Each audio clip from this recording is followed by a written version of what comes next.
c'est imprenable. C'est incroyable la vue qu'on a sur l'horizon de Québec. Et la voici la vue dont Michel Dallaire parle depuis le lancement de son projet. Le groupe Dallaire a utilisé un drone à 250 mètres d'altitude pour obtenir les images que vous voyez. La vue sur le fleuve en direction de Montréal y est pour le moins spectaculaire. Pendant ce temps, au sol, certains commerçants du boulevard Laurier applaudissent le projet. C'est juste du positif, puis de voir que quelqu'un qui fonce de même avec un projet comme ça, bien moi, ça me donne le goût de faire d'autres projets aussi. En présentant son projet, le groupe Dallaire s'est dit convaincu que l'aspect grandiose de la tour de 65 étages risque d'attirer des entreprises internationales. Pour certains consultants en immobilier, il faudra toutefois plusieurs années pour louer tous les espaces à bureaux. 15 étages de bureaux, on parle de 500 000 pieds environ, là. Bien, juste ça, dans un marché qui va bien, c'était 5 ans minimum.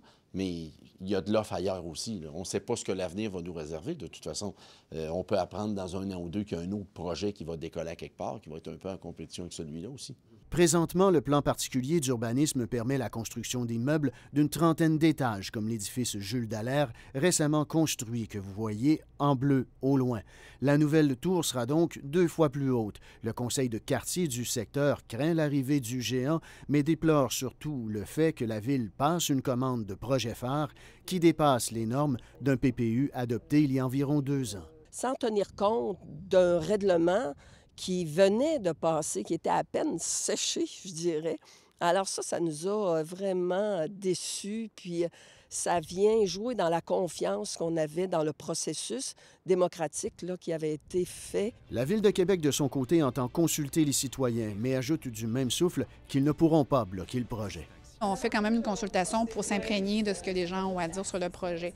Donc, il n'y a pas de référendum qui pourra bloquer éventuellement une modification de zonage, mais il y aura une consultation pour peut-être améliorer le projet aux besoins puis entendre ce que les gens en pensent. Bref, si la Ville dit oui, rien ne pourra bloquer le projet. Si tout va comme prévu, la construction débutera en 2016 pour se terminer 3 ans plus tard. Ce serait donc en 2019 que cette tour serait visible 80 km à la ronde. Ici Nicolas Vigneault, Radio-Canada, Québec.